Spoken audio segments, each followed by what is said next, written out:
भागवत का प्रथम श्लोक सत्यम परम धीमहि जन्माद्यश्रियतन्वयादितरत चारितेष्वभिज्ञःश्वरा तेने ब्रह्म हृदयादि कवये मुह्यन्ति यत् सूर्यः तेजो वारिवृदां यथा विनिमयो यत्र त्रिसर्गो मृषा धाम्ना स्वेन सदा निरस्तकुहकं सत्यं परं धीमहि।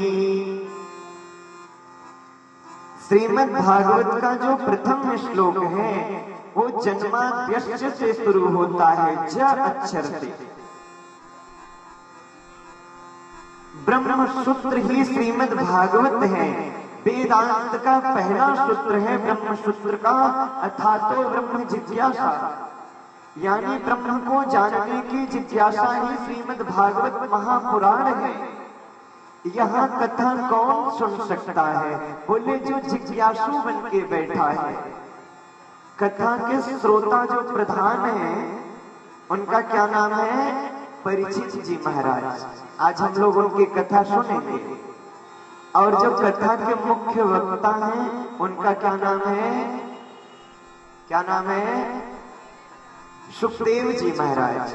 तो परीक्षित भी जिज्ञासु बनकर के सुखदेव से प्रश्न किए, अतः पृच्छामि संचित्यं योगी नाम परमं गुरुं पुरुषस्य यत् कार्य म्रियमाणस्य सर्वथा। मरने वाले को करना क्या चाहिए? तो अभी हम लोग आगे इस कथा को सुनेंगे।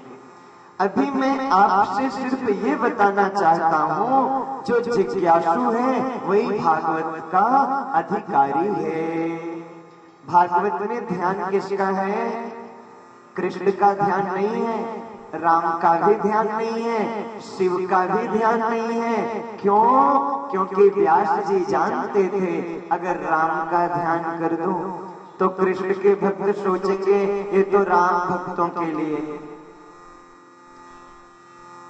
शिव का ध्यान कर दो तो कृष्णार्थी जाएंगे नहीं। परंतु ऐसा नहीं होना चाहिए। आज जब लोग पूजा करने जाते हैं अपने घर के मंदिर में तो वहाँ दुर्गा जी की भी फोटो है, मेरे हनुमंत लाल भी गदा लेके बैठे हैं और भोले बाबा भी बड़ा लंबा त्रिशूल लिए बैठे हैं।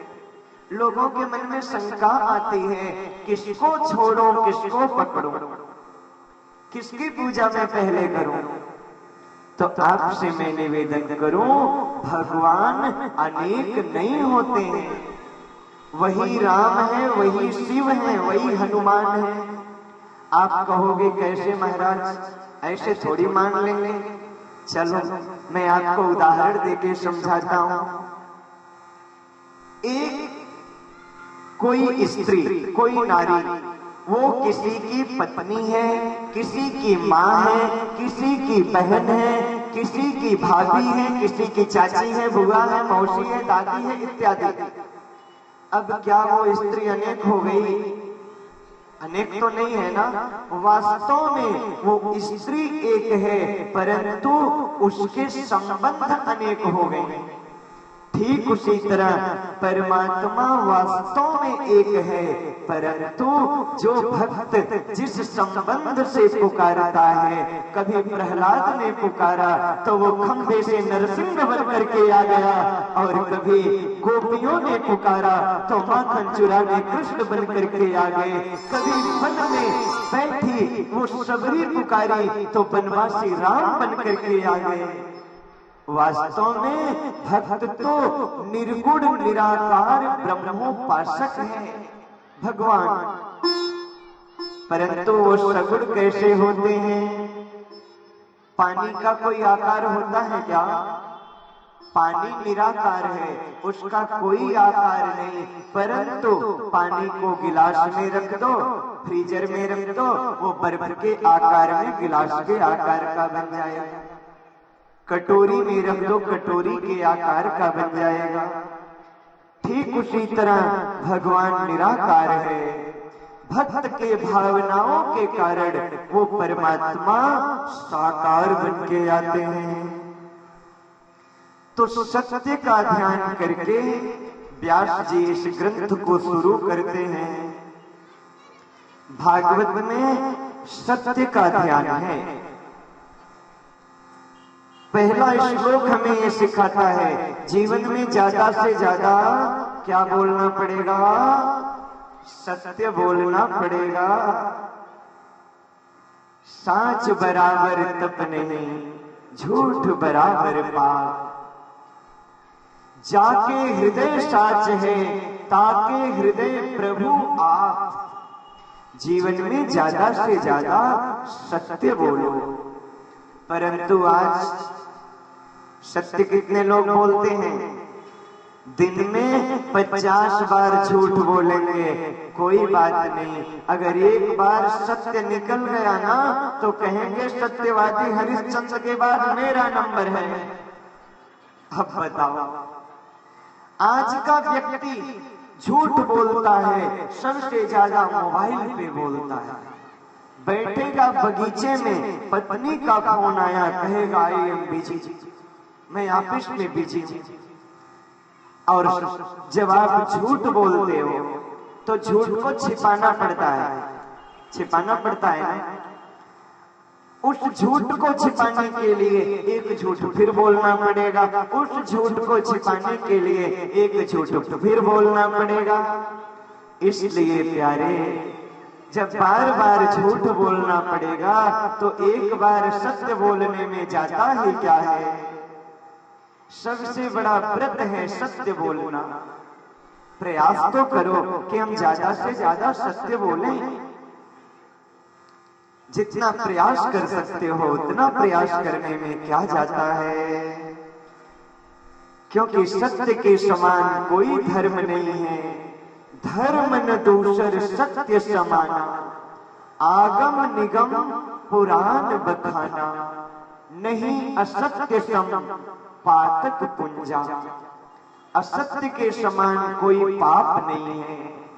भक्तजनों, सत्य क्या है, असत्य क्या है? जो आंखों से दिखाई दे रहा है ये असत्य है, और जो दिखाई नहीं दे रहा है वही सत्य है। अभी हम लोग जो देख रहे हैं दुनिया की स्थितियों को, ये एक स्वप्न है। अवस्थाएं 3 होती हैं, जागृत अवस्था, सुप्ता अवस्था, सुषुप्ता अवस्था। जब ये जीव जगता है तो कुछ भी होगा तो पता चलेगा, और जब सो जाओगे तो कुछ पता चलता है, कौन आया कौन गया क्या ले गया कुछ पता नहीं। भक्तजनों, एक राजा सोया हुआ था। उसने स्वप्न में देखा उसकी शादी हो गई, उसके बाल बच्चे हो गए। स्वप्न में उसके बेटे की मृत्यु हो गई। जब उसकी आंख खुली, उसका जो हकीकत में बेटा था उसकी भी मृत्यु हो गई। वो राजा हंसने लगा। लोगों ने कहा तुम हंस क्यों रहे हो? बोले क्या करूं, हंसू नहीं तो। बोले क्यों, किसके लिए रोऊं? मैंने स्वप्न में भी देखा, वहां भी बेटा मरा, यहाँ भी मरा। लोगों ने कहा वो तो एक सपना था, ये तो एक सच्चाई है। राजा ने कहा नहीं, स्वप्न दोनों है, फर्क कितना है। एक बंद आंखों का स्वप्न था, दूसरा खुली आंखों का स्वप्न है। भोलेनाथ कहते हैं सत्य क्या है इस दुनिया में? उमा कहूं मैं अनुभव अपना, उमा कहूं मैं अनुभव अपना, उमा कहूं मैं अनुभव अपना। सतहरि भजन जगत सब सपना, सतहरि भजन जगत सब सपना, सतहरि भजन जगत सब सपना। उमा कहूं मैं अनुभव अपना।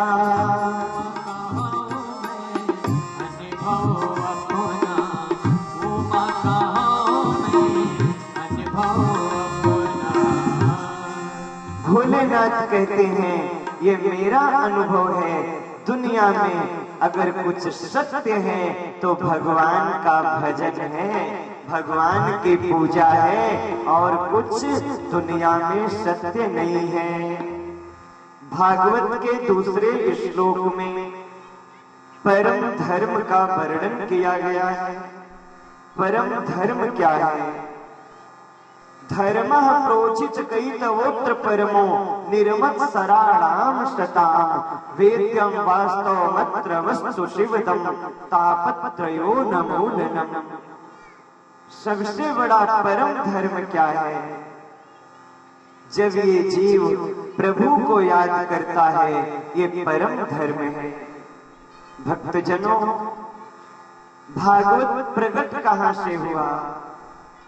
निगम यानी वेद, वेद रूपी वृक्ष पे भागवत का सुंदर फल लगा है। निगम कल्प तरोर गलितम फलम शुक मुखाद मृत द्रव संयुतम पिबत भागवतम रसमालयम मुहुरभो रसिका भुवि भावुका।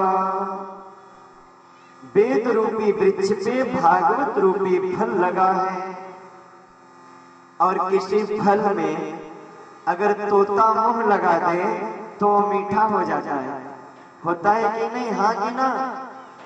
और या तो मैं ये कहूं, तोता उसी फल पे मुंह लगाता है जो मीठा होता है। तो भागवत रूपी फल में भी सुखदेव जैसे तोते का मुंह लगा है, इसलिए ये भी अमृत हो गया है, रसयुतम हो गया है।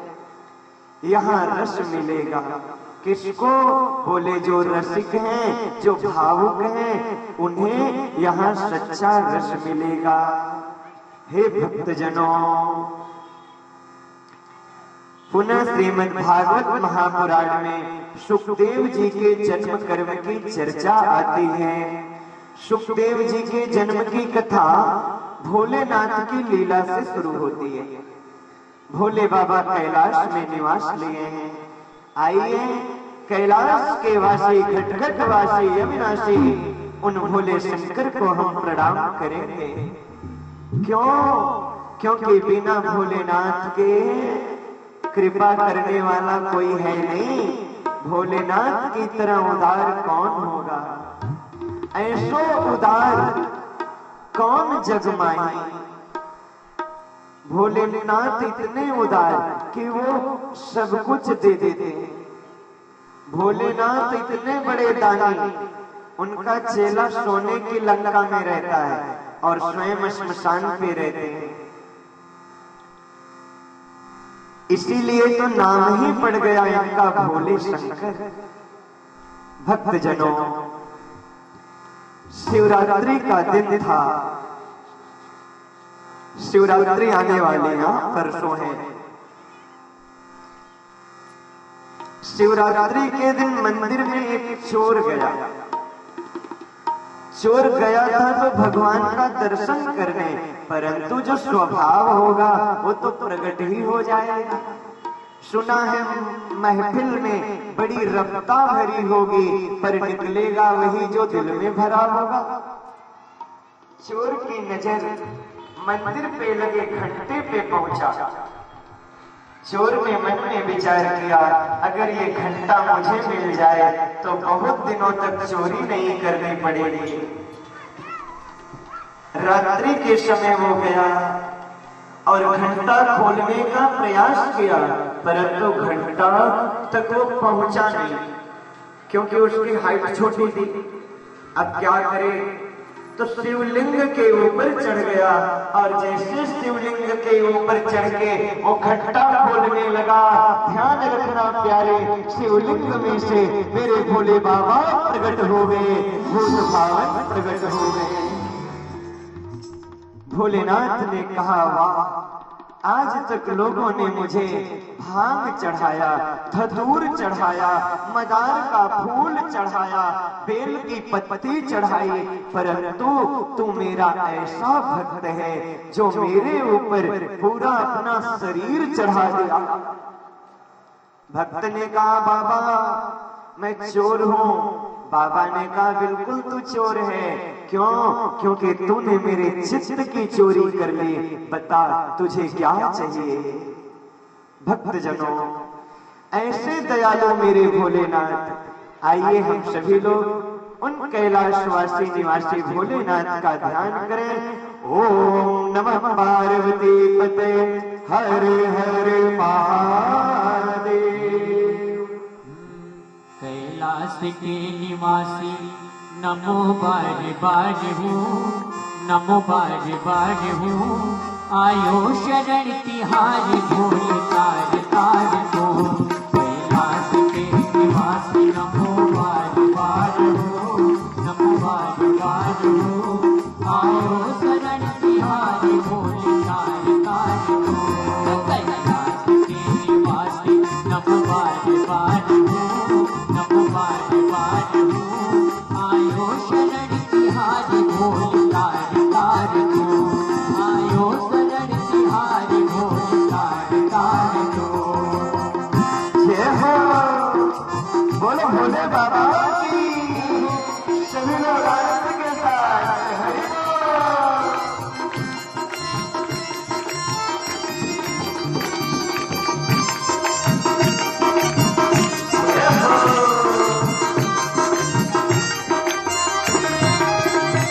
भक्तों को शिव तूने निराश ना किया, भक्तों को शिव तूने निराश ना किया।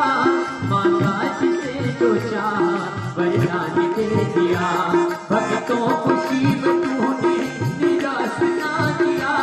माता जिसे जो चाहा वरदान दे दिया।